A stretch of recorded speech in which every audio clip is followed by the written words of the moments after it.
Ally's working at the deli. Duffy and Kakavelos are gone. And in walks the New York State Department of Labor investigator. He explains, I'm doing an investigation of George Kakavelos. We've got some concerns about his lack of paying payroll taxes with employees. She unloads. She takes the opportunity and she tells this guy everything. George tries to figure out, how do I get out of this situation? So he goes to Duffy with a plan. George will show up when Ally's distracted in the back of the shop. Duffy's to beat her to death with a baseball bat.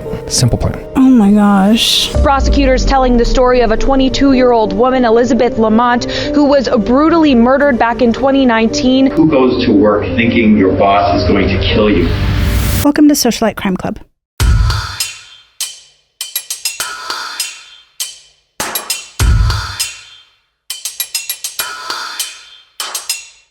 What kind of senseless violence are we talking about today? This one's tough for me because it highlights how incredibly stupid criminals can be, yet in spite of this overwhelming ignorance, they still took an innocent, beautiful young life. And it's just a case like this, it just wears on you. Sandwich tax has been themed as a gritty crime. It is dark, intense, and it contains severe violence, physical harm, and death. Hey, by any chance, did you see The Breach? The one about the National Public Data? National Public Data Breach. Yes, I did.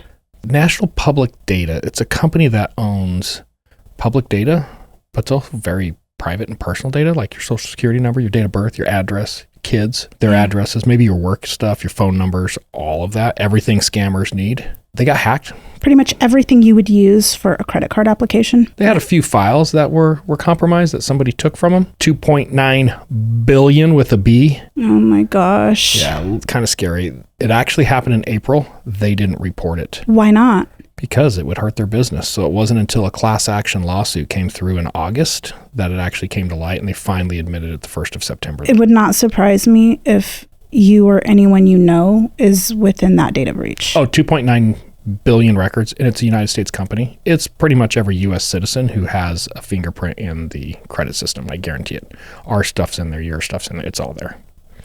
Oh my God, do they have it locked down yet? No, of course not. It's out in the open.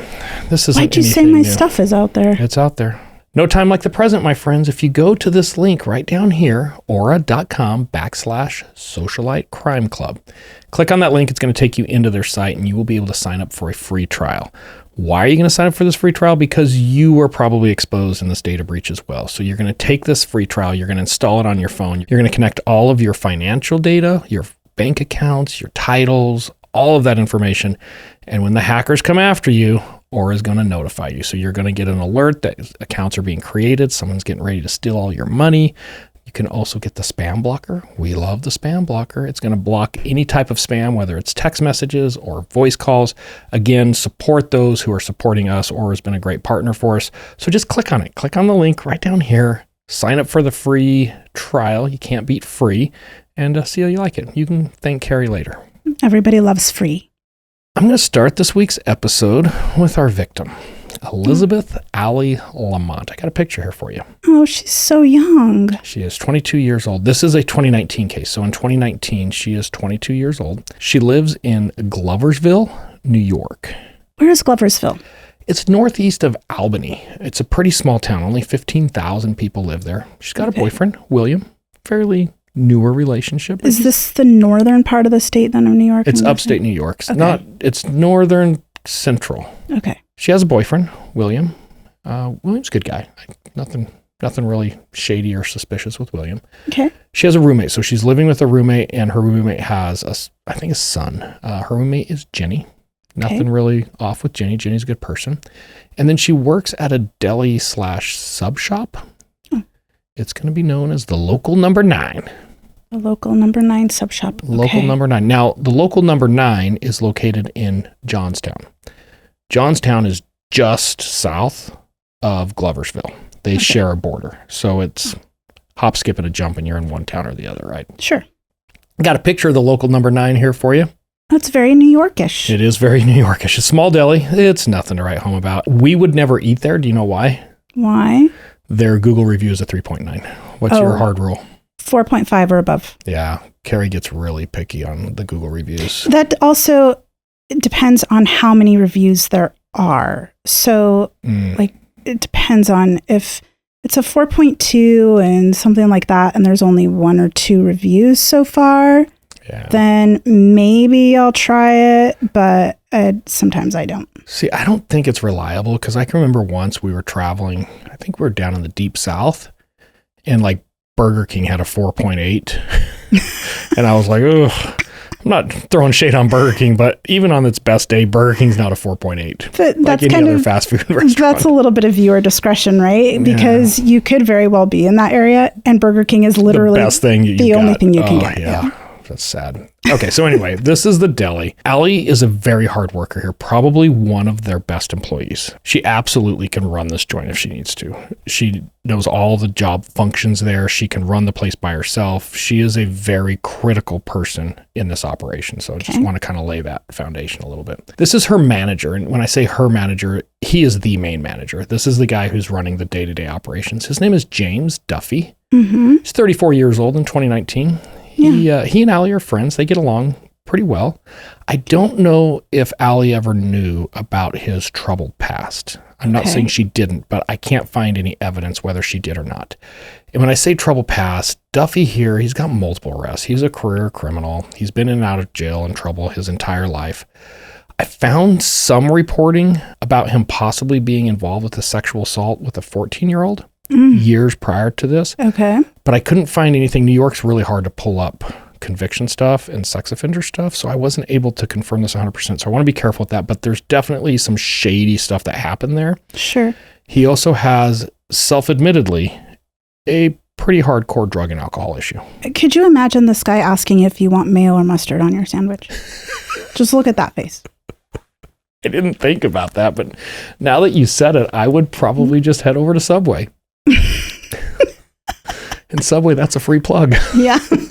You're welcome. Okay, this is Georgios. We're going to call him George because I refuse to call somebody Georgios the entire episode. So George Kakavelos. Kakavelos? How would you pronounce that? Kakavelos. He's Greek.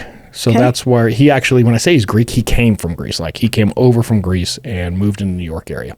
He is 51 years old in 2019. He's the actual owner of Local Number 9.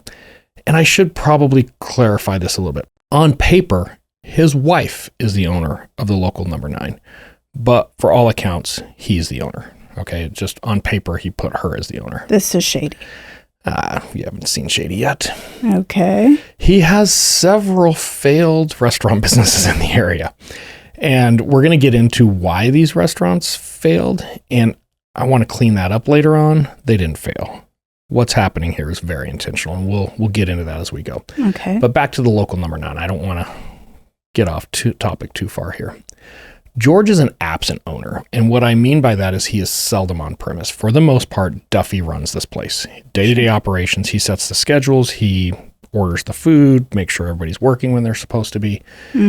Allie has been there, I think, for about a year. Another thing, I was having a hard time finding her exact hire date, but she's been there long enough that she knows the operation well. She's one of the most trusted employees, like I said. She knows the business better than George. And Duffy. Because she's a smart girl too, right? And she's not on drugs. Right. And she's sober, which is always a helpful thing when you're talking about your employee stuff. Allie is growing frustrated, though, with her pay situation.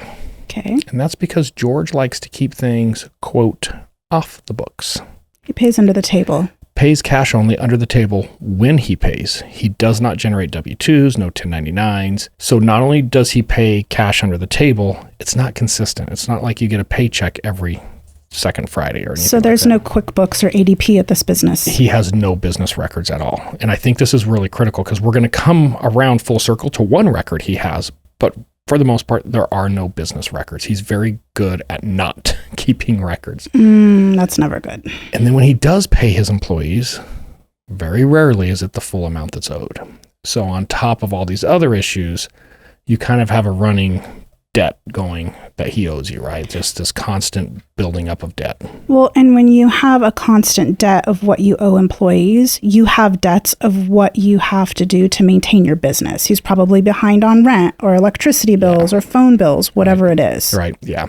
And of course, as an employee, this is super stressful. You're working. This is your main source of income. You can't depend on a regular paycheck. When you do get it, you're lucky you get it. And then at the end of the year, you don't have a W-2 or 1099 to file any taxes. Now, I was trying to confirm some of Ally's school situation. I found one little tidbit that it looks like she was trying to either apply for school loans or she was doing something to go to school. And having a W-2 or 1099 to show some income was really, really important to her. So she starts pushing on George quite a bit like, hey, I need some documentation here. And she's just not getting anything. Sure. So when I say that she's frustrated, this is impacting her significantly to the point that she's probably going to end up having to quit and just go find another job.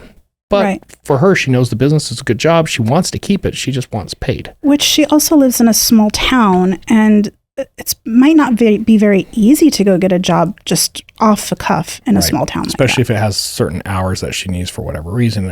Exactly. Now, in September of 2019, Ally's working at the deli. And I think this is like September 10th.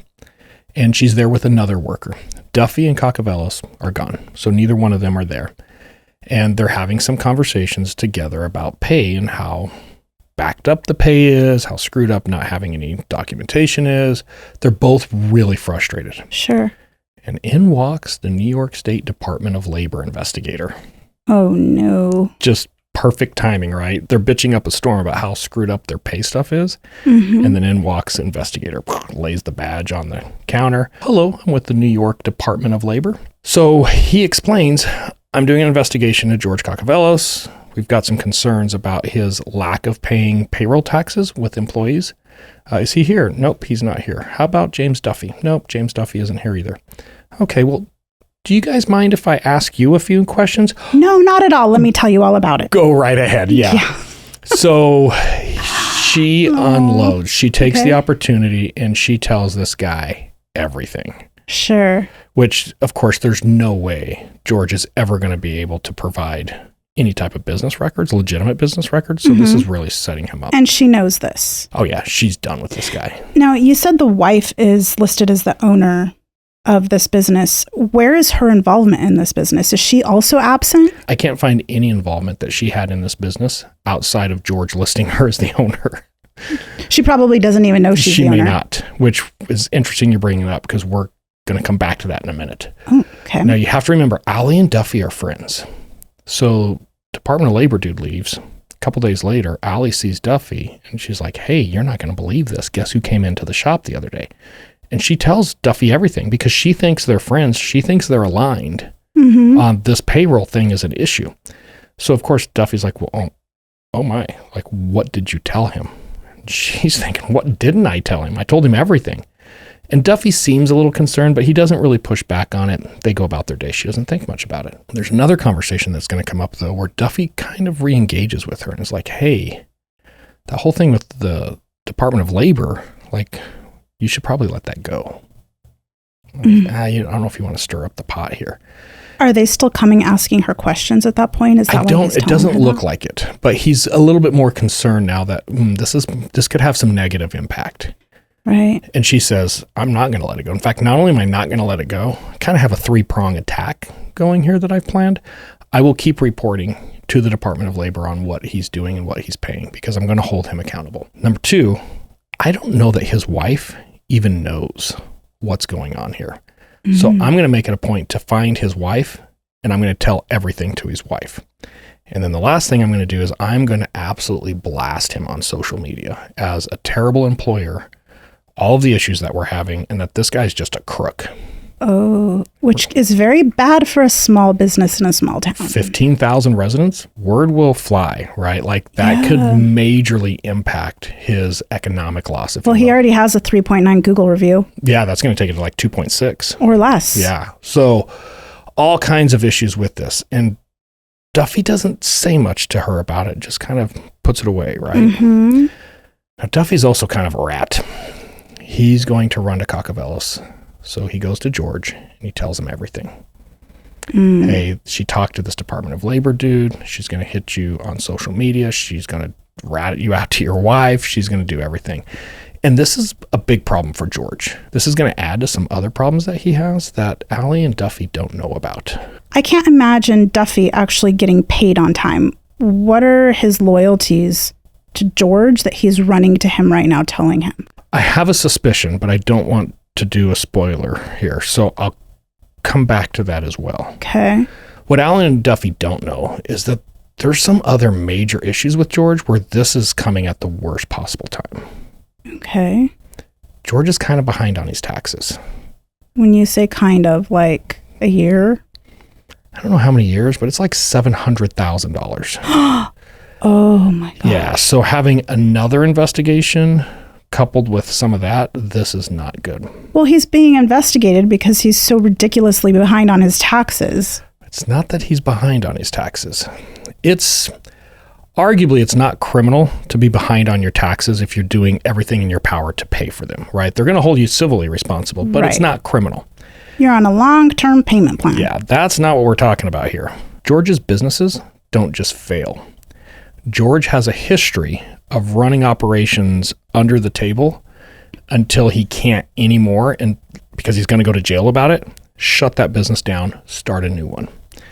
So it's very intentional. So when I say he's behind on taxes, it's because he's avoiding not just filing taxes, but he's manipulating, lying, and changing documents on what he actually owes. So he's probably creating everything under LLCs so that there's no liability to him personally. So the personal liability doesn't extend to him, but at the same time, when you do that criminally, it does impact you. Like, that's an issue. And within those LLCs, he can't show any true losses over time either. Correct. So he's got some issues coming, and this just is the cherry on top, right? As he should. Probably what's going to sink him. Yeah. George tries to figure out, how do I get out of this situation?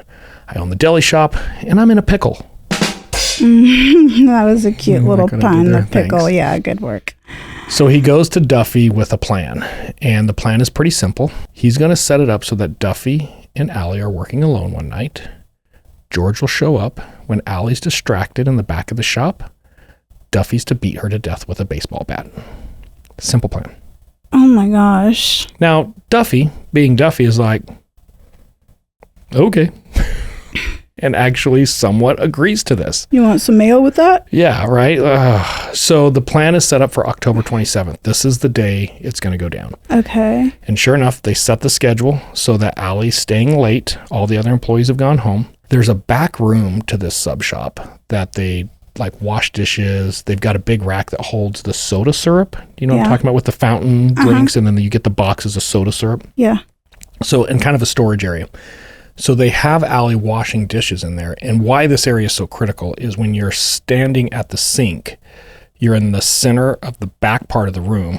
The door is exactly 180 degrees behind you. So if you're standing in the door looking straight ahead, you would be looking at Allie's back washing dishes. Which is a very vulnerable position. Yeah. And it was very intentional of them to send her back there. Everybody's gone. George hands Duffy the bat, and he's like, all right, all you got to do is sneak up in there and just whack her real good with the bat a few times. And Duffy takes the bat. He gets to the door. He's about to do it. Turns around and gives the bat back to George. He's like, I can't do it. I just can't do this. Okay, so his conscience is getting the better of him? Kind of, because George asked him, why? Why can't you? We talked about this. Why can't you do it?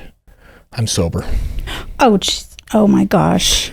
So George says, I can fix that. They finish up the shop, send Allie home, come with me. They travel over to Saratoga Springs and hook up with one of Duffy's drug dealers, and they're going to go on an all-night rager. So they just get high. Well, I can't say they. George is with Duffy. The two phones are together all night, so we know they're together. George may or may not have partaken, but we know Duffy gets just crazy high. George is the devil on Duffy's shoulder. Yeah, and he gets Duffy just wasted. So now they're coming back on the 28th. They come back into work together, and it's the same plan all over again. So at 4 p.m., you actually see poor Allie arriving at the sub shop. Duffy's there. George is there. They send the other workers home. At 4:30, there's a text message. Allie texts her roommate, Jenny, and says, hey, I left my phone charger. Can you please bring me my phone charger? Jenny shows up a few minutes later, gives her phone charger. Everything seems fine. so she can put her in the shop at 4:30. About 6:30, a little after 7, Ginny hits her back a couple times because she doesn't have a car. Allie doesn't have a vehicle. Okay. So Ginny gives her a lot of rides. So Ginny's hitting her back like, hey, do you need a ride tonight? But she never responds. At about 6:30 is the last back and forth text message, and it's with her boyfriend. Perfectly normal text, nothing to really suspect there. But at 6:30, those text messages stop. So there's really no activity after 6:30 on her phone that shows she's doing anything outbound. And when it's a new boyfriend relationship, you text back. Right. Yeah. And it does kind of end mid-conversation. So you kind of see her up to a point like it just stops. Yeah. Now, after 6:30, her phone is also going to stop reporting to the network. Whether it was turned off, the battery's pulled out, we don't know. We don't know what happens, but it's going to stop reporting to the network. Allie does not go home that night, so she never shows up back over at Ginny's house. This obviously concerns Ginny. Next morning, she's on the phone with the sister. They start calling around. They actually call Gloversville PD to see if they've had contact or anything's going on. They don't report any contact. So her sister and Ginny both report her as a missing person the next day. And this is October 29th now, right? The morning of October 29th. Right. Now, did her sister and Jenny have any inkling that George or Duffy could have been involved? Or were they just, we don't know where she is? No, and I don't think they connected the pay issue to something more like sinister. This, right? This seemed like just a simple business issue with them. Sure. So they're really concerned. Now, I got to give it to Gloversville PD. It's a small agency, pretty young officers and detectives working this case, but they jump on it quickly. Good. They recognize very quickly this is completely outside of Allie's character. They start running stuff down. They check on the new boyfriend, and when you hear the story, you're going to be like, oh, this is shady. Mm-hmm. The new boyfriend's like, whoa. I was hanging out with my buddies all night. Okay. Well, what do you mean you were hanging out with your buddies all night? We were down at the local cemetery drinking. Oh, this is things that happen in small towns. This is not shady. I grew up in a small town. I never hung out at the cemetery drinking. You grew up in a different kind of small town. Whatever. Yeah. So it sounds shady, but they check it out. And sure enough, no, he was hanging out with these guys all night. And he's very active in the search. They have no history on him. There's just nothing to really link him to it. Sure. But then they discover she has a prior boyfriend with a history of domestic violence. Oh. So they start digging into that one, but it peters out really quick because it was almost flip-flopped. She believed that he was cheating on her, came home, confronted her, was very aggressive. He had to restrain her, and this is where the cops get called. And it was physical, but it was him restraining her because she was really worked up.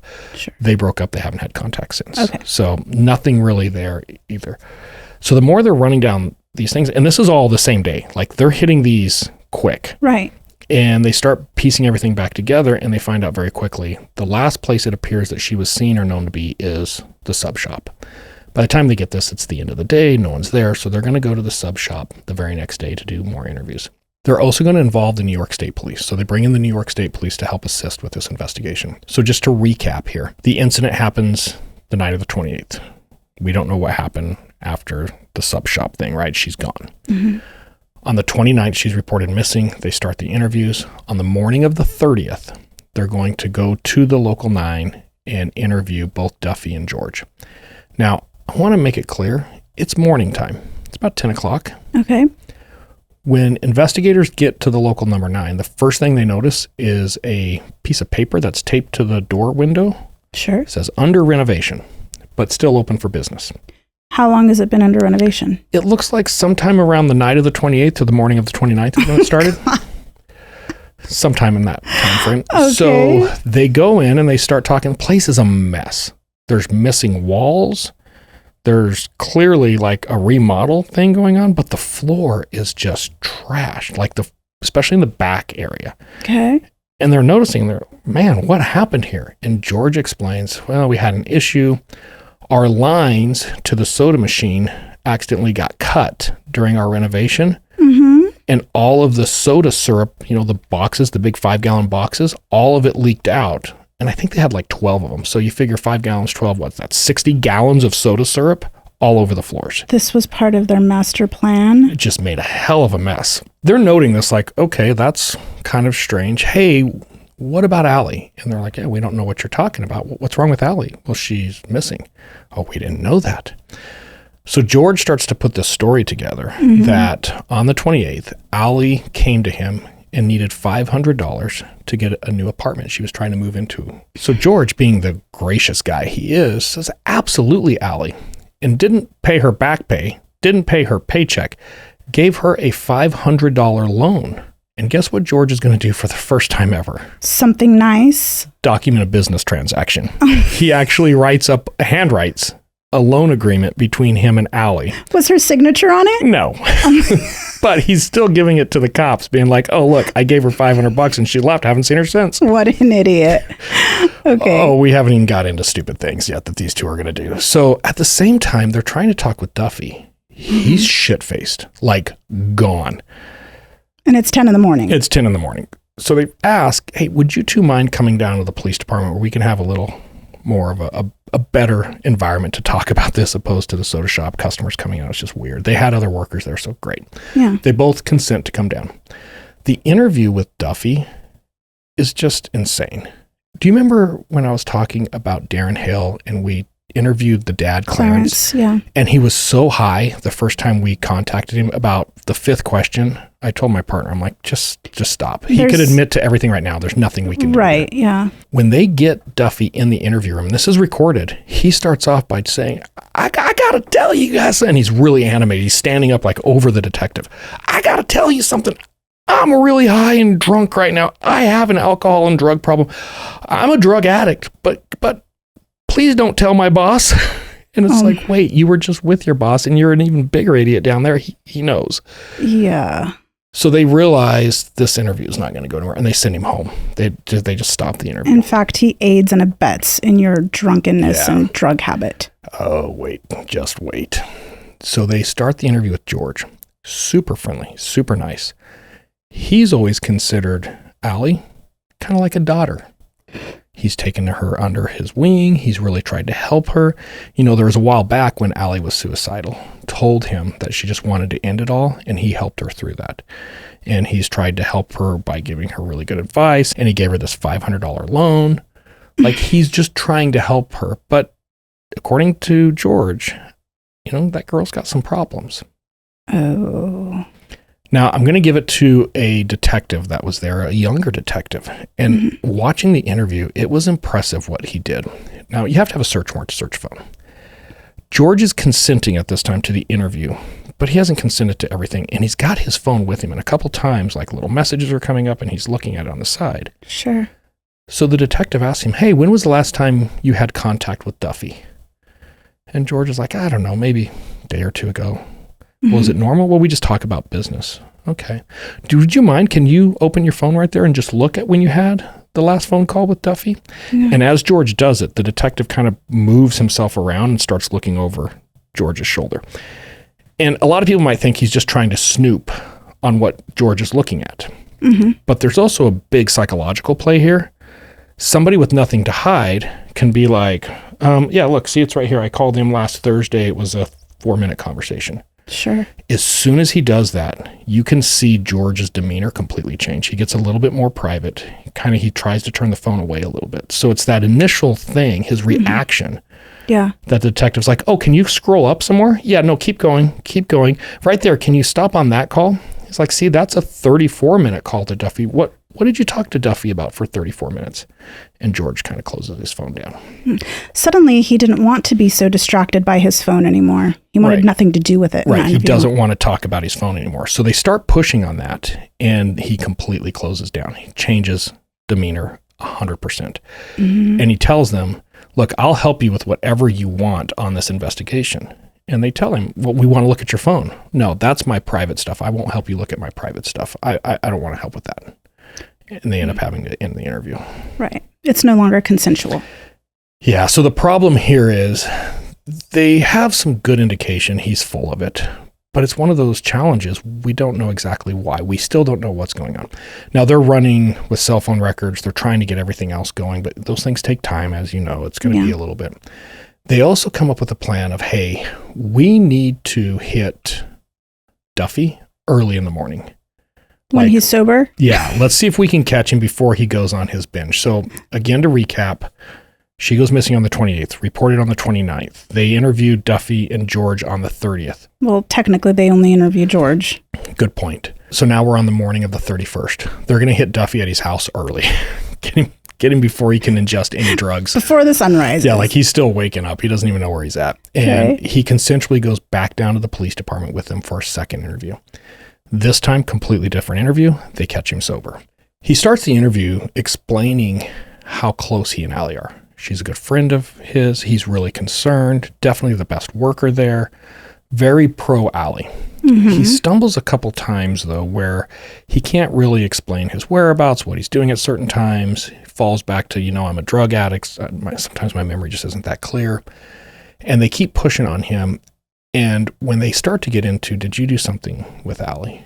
Do you think George did something with Allie? Like, what's going on with Allie? He changes his answers a little bit to where he's not as confident, right? He's not just saying, I don't know. And one of the detectives hits him. You look like a guy who has something to tell us. Like, you look like that person who has something on their mind that you need to unload. Mm-hmm. And he kind of starts stimming a little bit. Yeah. And he gets some cigarettes out, and apparently you can smoke in their interview room. Yeah. Puts in a cigarette, starts to smoke, takes it out, blows it up, and kind of looks over at the corner of his eye at the detective with the most evil laugh you've ever heard. And he says, you don't even know. And in a moment, you saw his entire demeanor change. Suddenly, drugs haven't affected him enough to use that as a constant excuse for doing terrible things. Yeah. For not remembering anything that you do. So the detective is very curious. Hey, what are you talking about? This is where this interview almost gets comical. Mm-hmm. It's a very dark, terrible topic. And this is going to get really dark here. But at the same time, there's always those little layers of ridiculousness. This can't be real. Yeah. So he kind of takes a hard line. Look, you want to know what happened to Allie? I'll give you everything. Mm-hmm. I'll show you everything. I'll tell you everything. But I want the district attorney down here right now, and I want a letter of immunity, and I want it signed. I want full immunity, and I want him to sign it. You want to know what happened to Allie? You want to know everything? Give me immunity, and I'll tell you right now.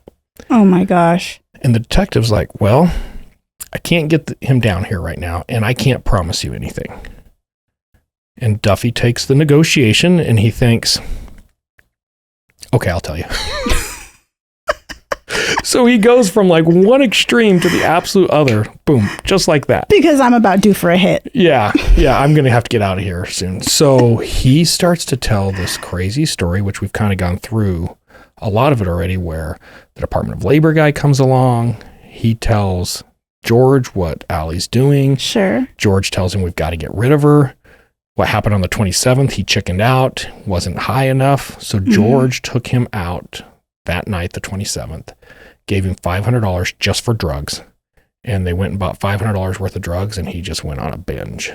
Oh, my God. They go back on the 28th. Sure enough, same scenario. She's washing dishes. George hands her the bat. Then he actually describes in graphic detail. He walks up behind Allie, and he hits her as hard as he can in the back of the head with the baseball bat. As she falls down, George runs up to his side. He has a trash bag that he puts over Allie's head and is trying to suffocate her now at the same time. Allie's not out. She's still very much alive, and she starts fighting. So she's kicking and pulling on the bag and everything. George yells at Duffy, go get the sledgehammer. And they've got this smaller, it's not a full sledgehammer, it's like the smaller mallet style. So Duffy, doing what he's told, runs and gets the sledgehammer, comes back, and they both actually hit her multiple times in the head with the sledgehammer while she's wrapped up in this bag. And eventually they will kill her, but it takes them multiple blows. And Duffy gets into graphic detail about how she's still twitching and moving. So they just keep hitting her, choking her. So it wasn't something fast. This was an extremely brutal death. It had to have been pretty bloody. Is this why they did all the soda release, the syrup release? Yeah, they make a hell of a mess. So they panic on the cleanup, and they figure if they put enough of the soda syrup on the floor, mix in with the blood, and then try to clean up the soda syrup, there will be no way that anybody ever can see the blood stains themselves. And there might be some truth to it. I think it would still test positive, but I've never had that scenario in a crime scene.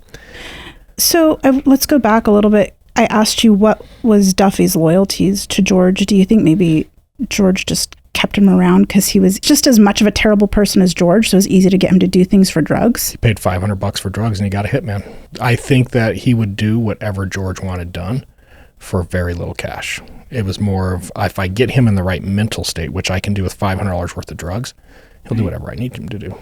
Just keep like-minded people around and you could get them to do anything. Yeah, birds of a feather for sure. They didn't plan very well for making such a mess. They ran out of cleaning supplies. They just didn't have enough in the business to clean up the giant mess they made. This causes George to have to make a quick Walmart run. So he drives down to Walmart and gets more cleaning supplies, comes back. They continue cleaning for a couple more hours. Then they're going to load Allie into the car. This is all according to Duffy, of course. Mm-hmm. Take her, dump her body. They're also going to dump some of the cleaning supplies in a different location, and then they're going to throw the bat in a pond to get rid of the bat. Now, as he's explaining all of this, they say, okay, well, did you guys bury her? Well, we just dumped her that night. We went back the next night to bury her. And yes, we buried her. Then we put fertilizer on top of her. Then we put concrete blocks on top of that. Then we put cement on top of that. Then we covered that with dirt. Because she might claw her way out of the ground or something? I don't know what the hell they were thinking. So they tell him, okay, well, where? And he says, no, I'll take you to everything. We're going to need a car. And he says this almost like he's proud, like he's thinking ahead, helping them. Yeah. We're probably going to need some sledgehammers to break up the concrete and definitely some shovels. Like, make sure you guys bring all the equipment you need to get her body out. He's giving them direction, basically. Yeah, because they won't be able to figure this out, right? So he's going to take them to several locations right then and there, gets in the car, and they're going to recover the bat, the cleanup supplies, and Allie. Mm-hmm. Now, the bat's kind of interesting. Okay. It's a metal bat, aluminum. Sure, they're hollow inside.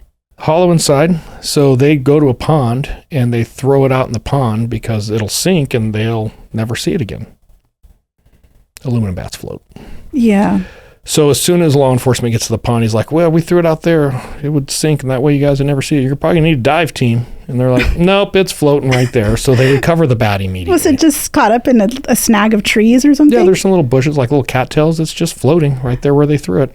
Oh my God. Takes them to the cleaning supplies. They get a whole bag of cleaning supplies. And then obviously they find Allie and do the excavation and recover Allie's body. We have a great confession here. They're going to interview George next, but George is going to invoke immediately. They start that interview with Miranda, and George is smart enough to say, if you started this interview with Miranda and you didn't start yesterday's interview, something's changed. I'm not going to talk to you without an attorney. So he kind of puts two and two together. Sure. You don't know what these people are going to say in court. You don't know what George might come up with as a defense and push everything on Duffy. Duffy can always change his statements. Right. Even though this case seems really strong, you have to prepare the case for all the things you don't anticipate that are going to come. Absolutely. And we talk a lot about corroborative data.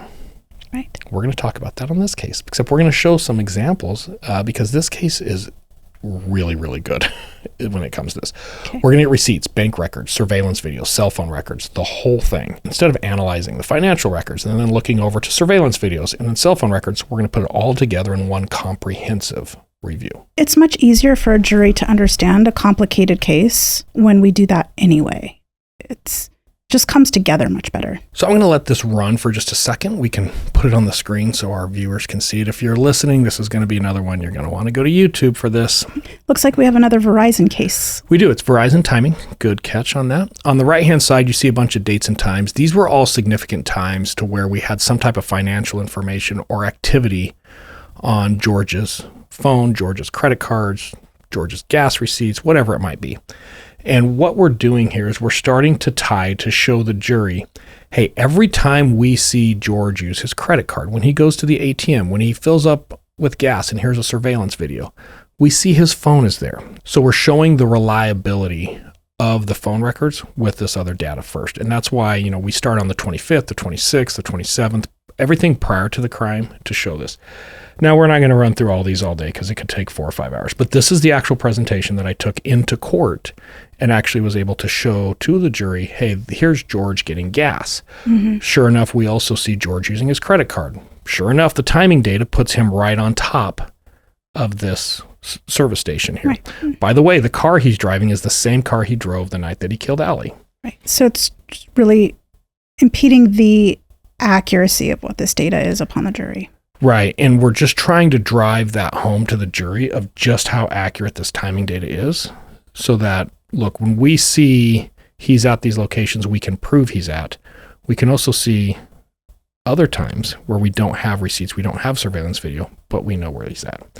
I'm going to jump forward here a little bit. And what's happening here, this is Duffy walking through the parking lot. George has just left to go to the Walmart. So we're going to see his device leave the local 9 sub shop. He's going to go up north, kind of northeast. Okay. And he's going to end up at a Walmart. You can see a big white building with a big parking lot off of the main road. Yeah, right. Nothing good at Walmart. No. And here we're going to see that timing information, the red, by the way, is Duffy's Nellis report. So we're seeing the Nellis, and then the blue is Kakavelos' Verizon timing. Okay. And here's when he's going into the Walmart at 8:08 p.m. And we can see actual video of him walking into the Walmart with his little beanie. And we get the receipt that's actually going to show what he was able to purchase. So we can see Almond Joys, Clorox wipes, duct tape, Tide, towels, Clorox magazine, and a 55-gallon bag. Wait, Here he is coming out with his little hat. You want me to go back? Can you go back to that receipt? Yeah, what was it that you saw there? So this gets me because we did what kind part of it? So we talked a little bit about this case, just reminding each other the details of this case because it seemed like it happened so long ago. Right. And we were kind of going over just what the jury was shown and things like that. But as I was moving through my typical things that I do on weekends, the Almond Joy kept popping up in my head. Okay, hang on. When you say the typical thing, see, I'm going to play your role of the podcast right now. Mm-hmm. Our listeners and viewers hear you say the typical things I do on the weekend, and they're like, what is the typical thing? What were you doing while you were having this thought in your head? I was cleaning spider webs off of the house. So we have a lot of spiders like in our part of the forest. So anyhow, I was cleaning spider webs off the outside of the house, and I kept thinking about the Almond Joy purchase. And like, he's already killed this poor girl, right? He's done these terrible things. He's in a very violent manner, too. Yes, in a very violent manner. He's manipulated this other druggy kid into doing it for him. So he's bringing someone else into his shadiness. He's got all of these financial issues. His wife probably doesn't even realize what's happening. And he has the audacity to select an Almond Joy. Like, I put myself in that position of that criminal headspace, I guess of me not necessarily being a criminal, but trying to relate to that headspace, what it might be like, what he's thinking, why an Almond Joy?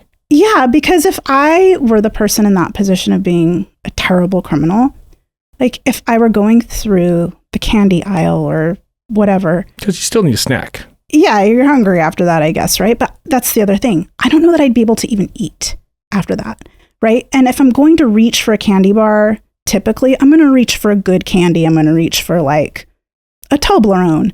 But then if I'm in that mind space, I'd probably self-deprecate a bit and be like, I don't deserve a Toblerone. I've experienced this with you. Keep going. Yeah, I deserve a Milky Way, but I don't deserve Milky Way dark. I only deserve like milk chocolate Milky Way, right? But at the same time, I don't even know if you get a Milky Way. I don't know. I would never downgrade to like Skittles or something. But at the same time... Something between Milky Way and Skittles. Yeah. So how does somebody... Like an Almond Joy? A Payday? No, Payday is even worse. Oh my gosh. I don't know. Maybe. Nothing with chocolate, right? But it makes me curious. Is that his typical choice? But the fact that someone just so despicable as George would immediately go into a store and find some sugary pleasure that he wants to put into his foul mouth, and he selects a candy called Almond Joy. Maybe he felt like a nut. But it's an elevated nut. You don't even deserve that. It's an almond. Like, how do Snickers. you... He should have stuck to peanuts. Yeah, something. He doesn't deserve, like, coconut. And I don't know. It's one of those things that I do wonder about when somebody goes in and he selected a magazine. It's a car magazine, by the way. Just like a car where you can look at new cars and stuff. Right. It seems like there's just so much casual behavior going on that it sets that tone for just what a terrible individual he is. Right. You know, I think it'd be helpful too for our audience when you said this self-deprecation that you go through.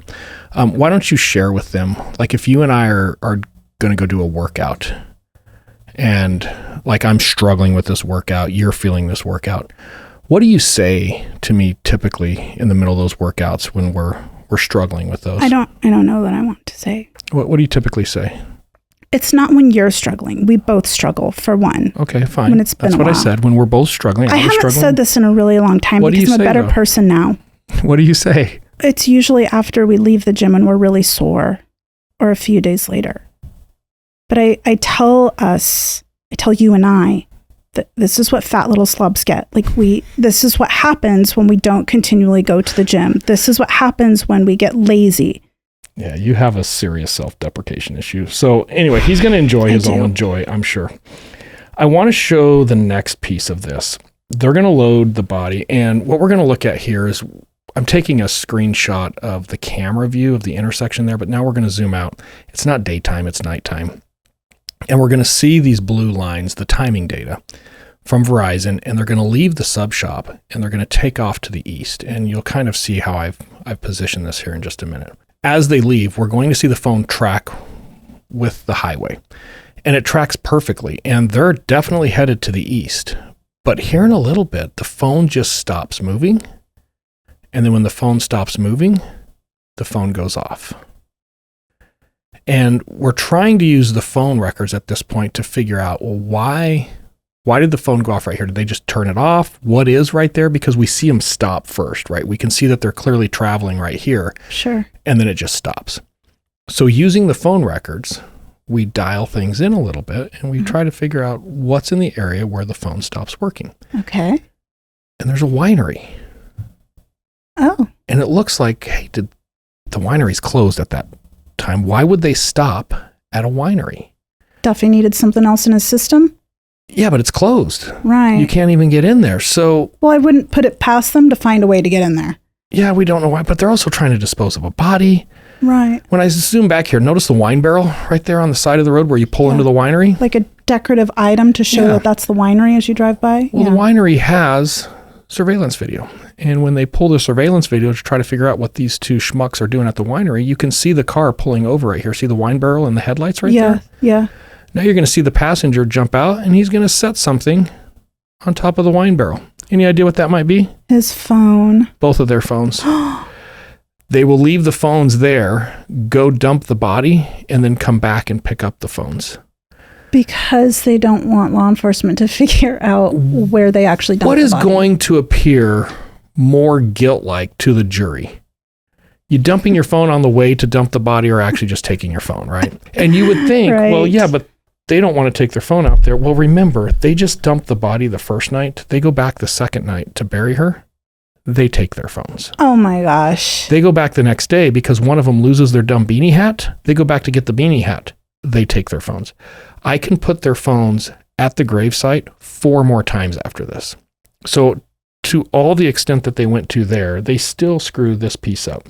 Now, there's one other piece we're going to get into. And like I said, we have a whole bunch of different clips here. I'm not going to go through all of them, but this next one is really interesting when we start talking about timing data and the importance of looking at these other receipts. This is by the crime scene where they dump her. See the little clover leaf of the freeway exits? Yes. They put her about 15 feet off of one of the exits between the exit and the freeway and that little island in the middle.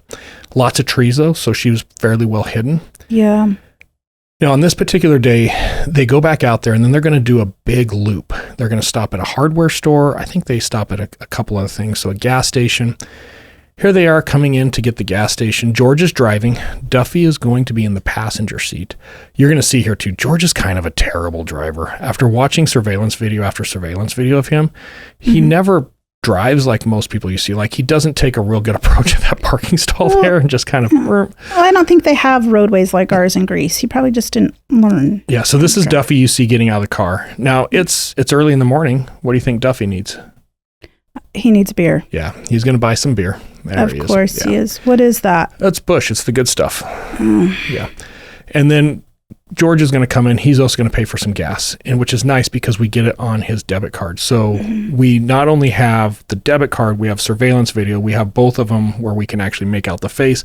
There's no doubt this is George and Duffy driving George's vehicle and getting gas and buying beer. And this is great video, actually. It's super clear. For gas stations, it is. And more importantly, the timing data puts us right on top of this gas station when they pull in. So we can also see the phone records are very accurate. Now they're going to leave.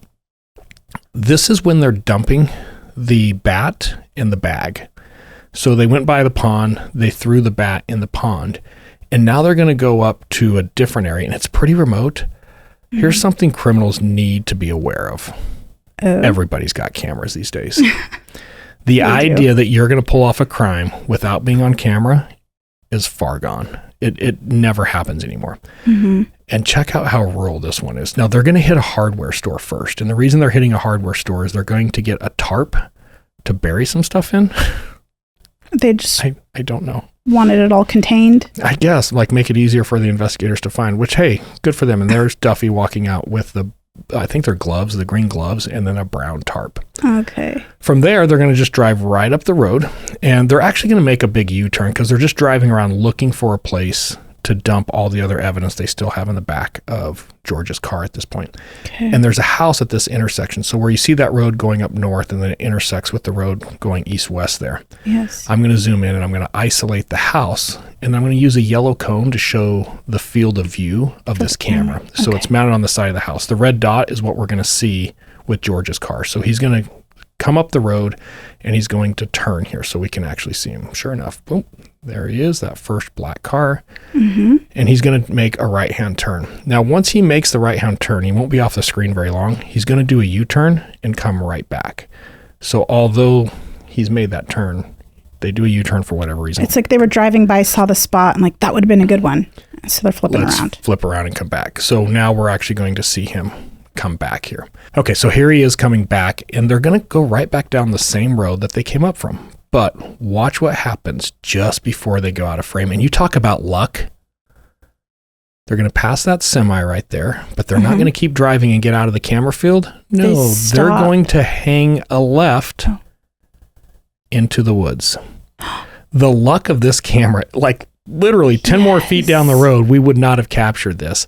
But we actually have the car. They're going to be back there for about 5-10 minutes. And this is where they're dumping all of the cleaning. You're right. material. It was just almost out of field of view, but it caught him. Yeah, but just a really good example for our audience. This is the type of work that we take into court. So I had, probably 20 of these little animations queued up where we followed the phone to other pieces of information we knew happened. Well, the agency did such a good job getting so much great surveillance video. It is spot on. Yeah, and this is one of the great things. We had a really good working relationship with the New York State Police. We did several cases with them over the years, and they got really, really good at leveraging phone records to help find other pieces of evidence like surveillance video. And then they were really good about jumping on the financials. It is really, really hard to pull off a crime like this without leaving a trail behind you. And these two are just some of the dumbest criminals, but even really good criminals do it. Like, you can't get away without being on video. Did they ever find the sledgehammer?